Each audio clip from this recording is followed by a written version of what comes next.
Donc au déborder au kota karo oyo bakota raté ou soit zongela Jeannette oyo bandaki konikela ba mikadi kende o continuer musala na yo ya konika basu ya Jeannette. Donc na kombo ya Fachi tika yango Fachi azali camarade na yo te to ali ko mettre yo en garde. Donc combattant de la rue ne bali ko mettre yo en garde et ça la mbala na yo ya liboso pe ya suka. Na ba pasteur na église les pro Fachi les pro Madidi baloba na rali sous mais les hommes de Dieu Mama Diagonesse papa évangéliste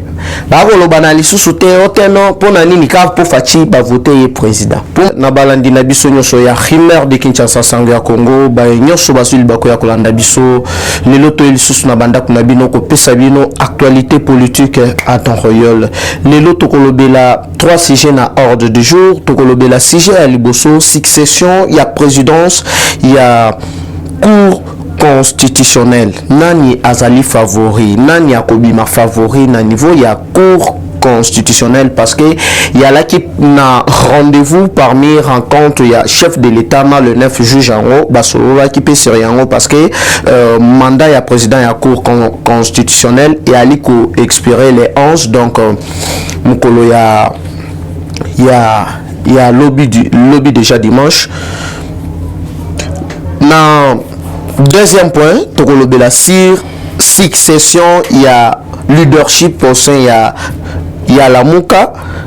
donc boyoka ki ba déclaration de part et d'autre tellement to ali ba panzisango il faut boye bani nezali kolekana nyonso et ça pona ko faire voir bino que non batu oyo bali koroka kokamba ONGT parce que surtout kala la soki la muka wana pona nga ezalaka ONG bato bazali ko kamba pena plateforme électorale bazo ko kayangote alors à combien plus forte raison ceux qui bape sarabango mboka neti RDC ba kamba yango bomona ce degré ya aventure alors actualité zali dominé na ba avocat ya Katumbi oyo balobi que non il faut ba saisir justice bazali ko porter plainte na muzitu na masanaye madidi pona usage de faux parce que bango ba s'accaparer na ONG na bango donc ndenge zali wana eza ya koyinda siko justice ango nini bazo kende ko saisir justice oyo et comme pena stable justice oyo initié par le chef de l'état état de droit et bandi donc madidi na masanaye bazo kende ko répondre na justice pour na usage de faux parce que moi na maïe aboyi ko céder présume na bango ya la muka le bidon ya ko céder parce que bango ba kendaki na union sacrée moya céder zalité alors que zalaki idéologie na bango nyonso statut na bango ezali ndenge batikalaki donc ndenge ezali wana eza ya koyinda na ndenge moko ya kosakana te alors na deuxième point de place nini tokolobela sur actualité politique sortie à gouvernement qu'est-ce qui s'est passé royalement pourquoi il freiné rencontre il y a président Aïcha Marc Kabund na ba député il y a union sacrée aventure basolo la qui sert nini ba beta qui masolo nini donc tokoye ba yango awa alors avant to banda émission na biso ya mukolo ya lelo nazali vraiment ko remercier batu nyonso oyo ba komela kinga batu nyonso oyo ba sali la kinga ba vidéo batu nyonso oyo ba pesa kinga ba cadeau vraiment et ça la kinga bien qui makasi là je vois déjà mon vieux Patrick Balondo na Paris mon vieux Roger les combattants ya Sandra Zoka maman Nina Boka papa Eric Duvita mon pote Da Silva na Belgique maman Madoka la na Bundesliga Elena Bola qui ça na Panam donc voilà qui vraiment ébélé maman Yvonne na Canada maman Léontine maman Célestine vous avez qui vraiment ébélé ya ko souhaiter nga ya ko soutenir nga vraiment maman Georgette vous avez qui vraiment ébélé sans oublier mon vieux Médard na Paris alors sans plus tarder to ali ko kota na actualité politique na biso ya mkolo ya lelo titre ya mkolo ya lelo ezali succession à la présidence de la Cour constitutionnelle le juge Dieudonné Kalouba favori pour remplacer Benoît Luamba. Katumbi Moussitou et Martin Fayoulou bientôt devant la justice. Donc wana yali titre na biso ya mukolo ya lelo. Alors sans plus tarder, ndenge na otaki koloba yango na sommaire, on ali kokota sikoyo na développement ya sujet na biso ya liboso. Tomonaki biso nyonso ensemble beaucoup d'amis, il y a président de la République, na 9 juges, il y a cour constitutionnelle. Boyebi bino sokano na démarche to la vision ya chef de l'État ezali instauration ya véritable état de droit na mboka na biso République démocratique du Congo. Alors plusieurs sujets ezalaki na ordre du jour, mais il y a mutuya ezalaki comment déjà ko procéder na élection, il y a juge oyo ako remplacer le président Benoît Luamba oyo a démissionné qui pour la sauver nation selon ba plan machiavélique oyo Hippolyte Kadambi na batunaye ba mettre qui déjà en place pour na kobeta tata mokonzi coup d'état constitutionnel. Alors ndenge zali wana structure il y a cour constitutionnelle ezali juridiction moko vraiment très politique parce que bango de bazalaka seul mieux placé ya co-juger chef de l'État. Alors boyebi ba procédure na yango ndenge nini eko lekana et puis mutu a kenda kasiko ko confirmer kombo wana ezali chef de l'État, le commandant suprême, les magistrats suprêmes. Parce que juge oyo, il y a cour constitutionnelle, il y a mutupe à confirmer kaba élection, il y a présidence de la République. Donc, Ndenya Aliwana, juge Dieudonné Kalouba, oyo azalaki na procès à 100 jours, ba tebele ba ebiyo na expertise na ye. L'homme il y a les vols intellectuels. Donc yemuto azali favori mais batubali pena ba candidat bazali ebele mais jusque là muto azali favori ezali parce que élection ya ba juge wana ekozala. Donc pardon, mandat il y a président ya cour constitutionnelle ezali kosi la le 11 avril. Na deuxième point na masolo na bango ezalaki concernant makambu oyo ya immunité parlementaire. Depuis un certain temps coutume yaki ko changer. Alors toi ali ko comprendre en tout les pourquoi combo comme belé ya ba flatterie honorable au boina boy alors qu'à l'époque l'air to bandaki rokola makambo to bandaki komona yangote. Donc pour nanga donc mieux faut que to banda ko benga ta monsieur député parce que honorable ezana batu mususu bazali ko benga bango ba honorable mais au contraire bazali nde ba déshonorable parce que comment na makambo bali ko sala comment na mission na bango oyo ba pesa bango et pas ya peuple bali ko sala yangote. Plusieurs bakomi bagaleliste ya Katumbi ba mususu bako sala musala na bango ya ki député ndenge esengilité. Donc na place to benga bango ba honorable mais il faut que to benga bango ba déshonorable. Alors plusieurs députés bazalaki vraiment tellement balaki pire batu oyo ya Hippolyte Kanambe bango batu babandaki ko manipuler population, voilà, azali bien,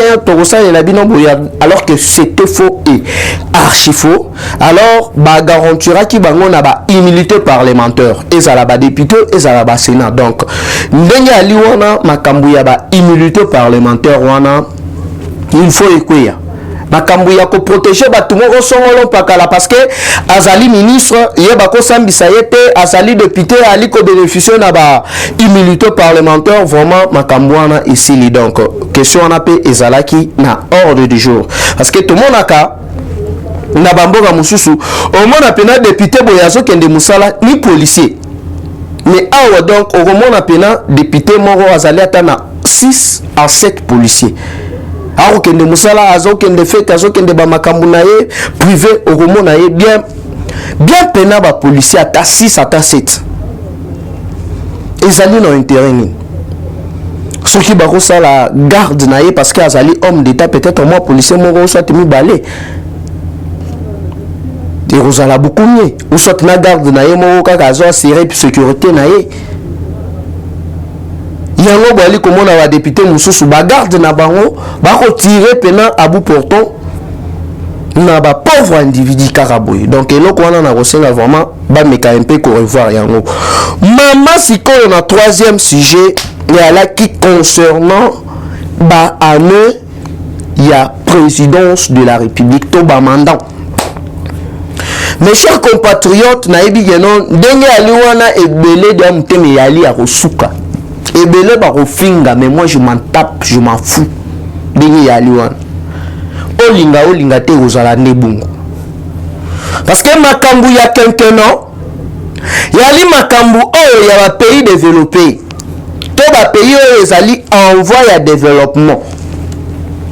Alors na ba pays na biso sous-développé oyo kozala na président oyo azali mwana mboka il faut ba mandat ya chef de l'État ezala augmenté donc de 7 à 8 ans. Pour chef de l'État oyo azali 100% congolais à mettre très bien programme naye en place pour 5 mandats ya limke na mboka neti RDC oyo ba bomaki ba piaki pendant 18 ans. Nali ko yebisa bino mukolo moko akolela. Mukolo moko akolela. Alors tellement peuple en général bazali sima ya chef de l'État yango bali komona ke batu mususu ba kofuta ba journaliste pona kobebisa image ya chef de l'État. Nali komona mutu mususu awa soki luyara soki luwara azali nanu na kombo moko douteux nanu donc une nationalité douteuse kombo na ye nanu donc prononciation nango donc ekobuka yo ata lolembo o Piero soki luyuru soki luluru soki loloro donc kombo na ye déjà omona yeno nationalité na ye nanu eza mbilinga parce que azalaki mukala ya Jeannette mutabandaki kosimbela Jeannette mallette mutabandaki konikela Jeannette bami kadinaye mais lelo akomi journaliste et manipulateur mutu ya dialelo ya Katumbi pona kosakana na chef de l'État monsieur Piero soki luyiru soki loyoro soki nini kombo na yo nanu donc ezali kombo moko boye yali nanu suspect toali commettre yo en garde Fachi azali camarade na yo te liberté d'expression ezali libertinage te. Nous les combattants de la rue toali commettre yo en garde awa nanu bomonte ba pièce te oteno voilà ba menasaki nga basalaki boye chef de l'État leur article bino o to bengi démocratie to liberté d'expression ezali synonyme ya ko déborder te. Kabila zalaki awa l'article comment la journaliste moko te aleka na média ou soit na YouTube pona ko dénoncer mais alaki kaka biso toke pena boye parlement de bout tozali ko dénoncer tozali koloba mais yo muto bandaki komemela Jeannette Sac yo muto bandaki konikela Jeannette Banikadi bebe bana kuna lelo komi na Katumbi na muto ali kotinda yo na ba député oyo barandaka Katumbi sima bali kotinda yo yeba que non monsieur Louara tu as mal choisi l'adversaire. Garde bande na yo Fachi azali camarade na yo te. Fachi azali camarade na yo te. Et puis na kosenga déjà na ba instance nyonso juridique. Chaque wana ya luyara soki luwili soki luwuru soki nani il faut okanga yango. Parce que mutu oyo azalaki mwana bitinda donc yo pena mwa mobali yo banda konikela pena Jeannette Bamikadi na ye bakaleso na ye lelo komi benga journaliste na place ya osala musala ndenge sengeli olela kawa tosali bajo ya lukuta o Jeannette ali ko menacer yo siko lelo bapesi yo 3000 epesi yo vertige yo pona ko encourager oyo Fachi azali kosala rien yo esalaka kaka donc nyonso esalaka kaka mabe soki ozali koluka poste luka yango na ndenge moko ya normal tozali commettre yo en garde. Son excellence dege makambo komi okendele oyo Moïse leur bana Israël babima na Égypte maye bima abeta pena mpanga kuma dikombo pouvoir ya la makambo ebele trop de koseka trop de démocratie et les capétés donc muto sali ba je fimbu parce que tout le monde qui n'entre à Moussa l'air ayaki na fimbu moi hors des ongaki pour banda ko tolérer buso baboyete stade ya veme yango wana combien de bambongo ebima me bato batonga yango te siko stade wana bokomona kenon ndenge faci akazaki wana lobi stade wana ekozala changer stade wana changer na ali koyebisa bino changer et puis tokolandela misala wana tina suka bomera kutu kosala baventure te alors luyoro soki luyuru soki luyere soki luyere toali koyebisa yo tozali komettre yo en garde garde bande facha ali camarade na yo te sala mosala na yo ndenge esengeli donc kodeborde okota karo oyo bakotaka te ou soit zongela Jeannette oyo bandaki konikela bamikadi kende okontinue mosala na yo ya konika basu ya Jeannette donc na kombo ya faci tika yango faci azali camarade na yo te toali commettre yo en garde donc combattant de la rue ne bali commettre yo en garde ezala mbala na yo ya liboso pe ya suka ndenge ezana oyo boko retenir na point na nga ya liboso ezali ete na rencontre ya chef de l'État na 9 juges ya cour constitutionnelle yalaki nanu koyeba ndenge nini bakopona deja moto oyo ako remplacer juge to président ya cour constitutionnelle oyo ako remplacer Papa Benoît Luamba parce que mandat na ye ezali kosila le 11 avril. Alors ndenge ezali wana moto ali favori ya kokoma président ya cour constitutionnelle ezali Dieudonné Kalouba. Donc Kiboud na Kaboude ezali bongo ye muto azali favori. Donc biso musala na biso ezali kaka koloba. Donc na deuxième point na bango ezalaki sur makambo oyo etali ba immunité parlementaire oyo bandaki ko protéger plusieurs individus oyo bazali vraiment na éthique morale te ya kosala député bazali kosala di n'importe quoi na tetutesse psychologiquement ils savaient que non bazali na ba immunité parlementaire. Alors ba immunité wana ndenge ezali wana il faut ekweya ezala na Sénat ezala na Assemblée nationale. Na troisième point na ba masolo na bango ezalaki sur comment est-ce que bakosala ba étude dans les prochains jours. Il y a oyo tobengi mandat ya chef de l'État na taina yango. Donc ndenge ezali wana ba makambo wana oteno 5 ans États-Unis France. Donc ezala kuna awa na Congo vi programme oyo facha zali na yango. Donc ezo senga ba 8 à 7 ans. Donc oboyo longwe ezabongo. Donc il faut retenir Yangwana. Tokoti sikoyo na deuxième point. Na deuxième point ezali eindi. Tu vas dire que ça va toi. Donc tout élection ya 2018 yaki élection boye esprit moko satanique na batu bakendaki kokota na bunduki na bunganga et diviser les Congolais entre eux na ndenge moko ya kosala te. Mabale Koufi, Naba pasteur na église, les pro Fachi, les pro Madidi, Balobana Lissu soutient les hommes de Dieu. Maman Diagonès, Papa évangéliste, Balobana Lissu soutient autant pour Nani Nikaf pour Fachi, ba voter président. Pour Madidi à Katani. Donc, Mabale Koufi, du camarade de Koufi, nous sommes pour Nani pour la tribalisme. Oh, Madidi Ayaki Nango, na clique na bango wana en général na ba soi-disant pasteur ambongo na camarade na échole ba semaine maman na trouble et puis jusque là na bango nyonso ata mutu moko te atikala kolonso message moko ya réconciliation non et ça continue comme ça ce qu'on lelo na ba attente na bango ya eloko na bango wana ya lamuka Madidi alobaki donc ye remise kozalaka kayena masanae donc kolabo ya Kabila et obanda kozalaka kaye oyo asali 6 mois atikeli moninga oyo asali 6 mois atikeli moninga mosala ba jeune opposition hein, ceux qui pena résistance je ne sais pas moi ou résistance soit disant peu opposition tisikoyo ata ville morte moko ata litanga moko te ya ville morte bo déclara otikala komona yango te ya bino donc bosala rende déclaration ya déclaration ya commune morte hein commune na bino bokindaka kuna na stade ou place nini bokindaka siko batu plateforme nano électorale boali kobomana boali kowela ki leadership ngate siko bavoka ya Soriano balobi bien ndenge ezali wana il faut ba saisir justice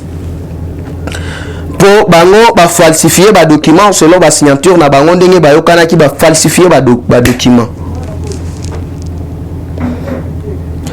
ezali po ete ya bino ba congolais oyo boalaki na mutema mabe ba congolais oyo bobandaki lisusu koyokana te à cause ya oteno élection ya 2018 asiko otala plateforme moko ya muke bakokaka ogere yango te bakomi kowelela sikoyo batu ya boye soki azwaka chance ya kokoma président de la république na ndenge bayokanaki oyo asali 2 ans baréorganiser baélection parce que ye azalaki na ye ka marionnette ya Katumbi na ya Mbemba alingaki abalukela bango ezali mpona koyebisa bino ke no batu wana bazali na niveau te bazali na compétence te ya kogere RDC seul mutu azali mieux placé ya kogere yango ezali Faci donc oyi mele Javel Kufa nga mutu na lobi soki okonyonga soki okofinga nga na commentaire je m'en fous mpona talaka mutu mosusu akotika bo mais okotala bato bafingaka kaka na bacommentaire wana okomonaka baru bare non le manipulateur ou ba manipulaka na katanga mais au continue ngai na eloko te parce que ngai nazali mutu ya kuna donc ngamoko nazali pena toi bikolo nga est-ce que katanga Kasai donc au continue ngai na eloko te pays na ngai yango oboyi olongwe donc batwana je le répète encore oh Madidi oh Fayulu oh nani oyo Muzitu oh Soriano bazali na compétence ya gérer Congo te parce que eloko ya mukeka la muka bazobomana bango na bango bali kobomana bakoka ko gérer yango ta siko ekomi bakende na niveau ya justice akende akata likambo yango donc soki bobebana na bino donc boko retenir ezali ete bozala surpris te à bientôt bomona les 3 chèvres de monsieur Serge wana na niveau ya justice pour la leadership état de droit état de droit bachiche bo bandi musale bandi je m'excuse alors pendant que j'étais concernant sortie à gouvernement mes frères et sœurs congolais boye bakeno yalaki facilité car te komaki déjà kobetama mpona kodébaucher badéputé na kati ya union sacrée alors eza na bato bayaki donc bango mosala na bango ezalaki baposte alors vu poids politique ya regroupement nyonso yango basemetraki d'accord ya baministère elongwe de 47 ekei à 55 donc voilà les politiciens congolais bango ezali baposte nde ali kointéresser bango alors tant que Hippolyte Kanambe a se fabriqué majorité ya Lukuta Faci aye kosala appel ya ba congolais nyonso parce que parti ya chef de l'état doit qui la majorité te choix ezalaki te on devrait coaliser et puis na ba allié na biso donc ba partager déjà ba ministère elongwe de 47 tina 55 donc société civile pe azali nakati. Donc, j'espère que au plus tard le 20, sauf imprévu, gouvernement et Kobima. Et ça là qui wabi nous mon akoli numéro nanga ils allaient toujours le même plus 243 89 784 33 42 plus 243 89 784 33 42. Bye bye et dans le prochain numéro. Eshima, votre magazine qui bat au rythme de l'actualité. Une réponse à vos besoins en information, un éclairage dans divers domaines. Impartial, documenté, instructif. Eshima au cœur de l'info. Retrouvez la nouvelle édition. Exclusivité. Eustache Mouandi, ministre d'État, ministre des Ressources hydrauliques, relève le défi de la libéralisation du secteur de l'électricité. Des actions concrètes.